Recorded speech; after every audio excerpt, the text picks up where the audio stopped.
So let's talk about some of those points that I mentioned earlier. Let's begin with poor results.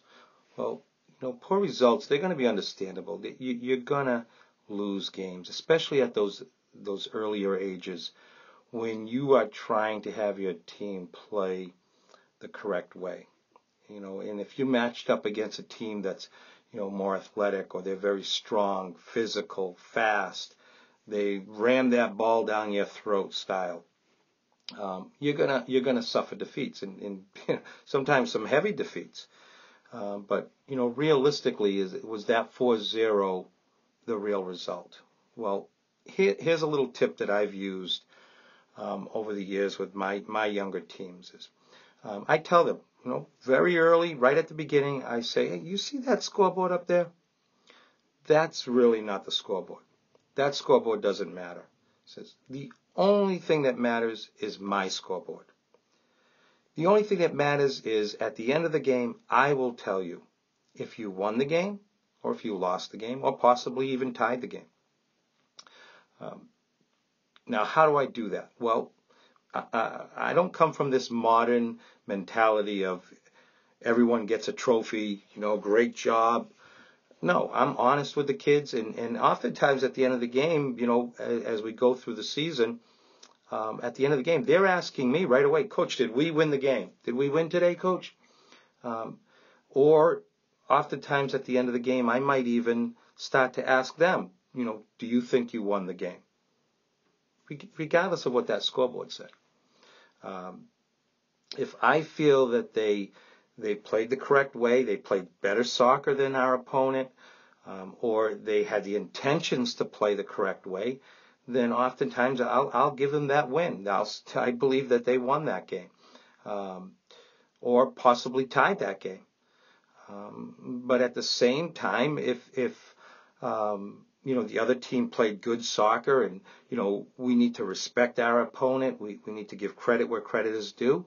We have to say, hey, you know what? That other team was better than us today, and use that as motivation for our next training session and for our next match to get better, to improve, to get to that level.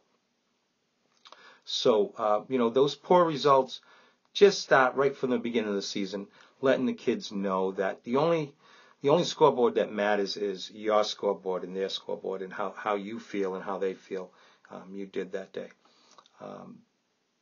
And you'll find also when they start focusing more on trying to win the game your way, that eventually, not even paying attention and focusing on the scoreboard helps them to play that way that you're looking for, and the results will start to follow. Another point that I touched on was be patient. Okay. This is what you're saying, Coach. It's kind of tough to be patient. I've been telling them. I know, I understand. But, we need to encourage them. Look, kids will learn the alphabet. Then they learn to put those letters together to make words.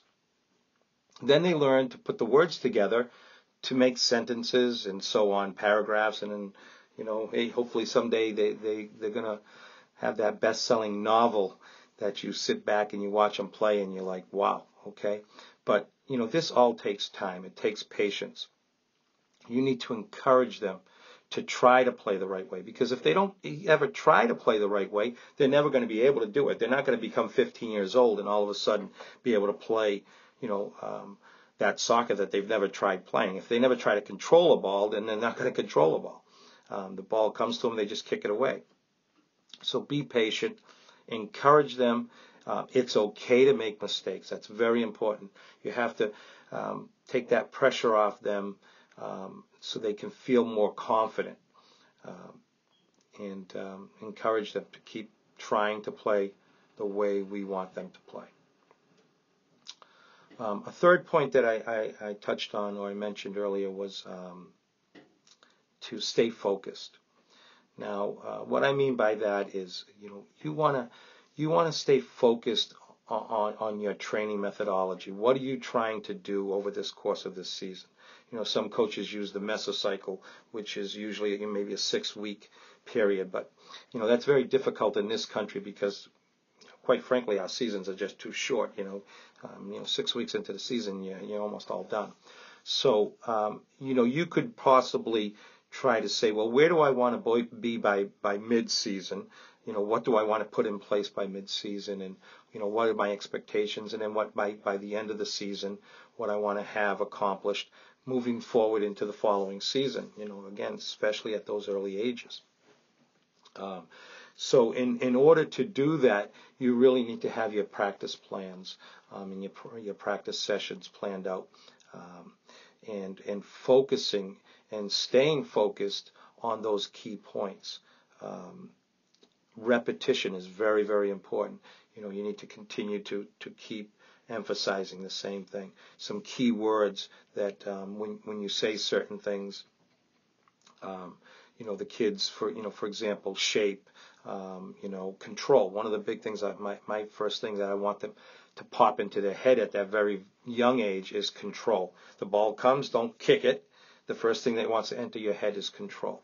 Okay, and we'll talk more about, what type of tools that these players are going to need.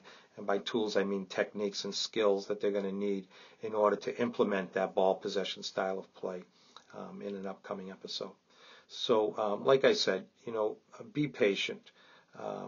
Don't focus on those results and stay the course. Stay focused and keep instilling that confidence and that belief. Sometimes they say, drink the Kool-Aid. Get them to buy into it, and sure enough, you'll see it. It'll come together.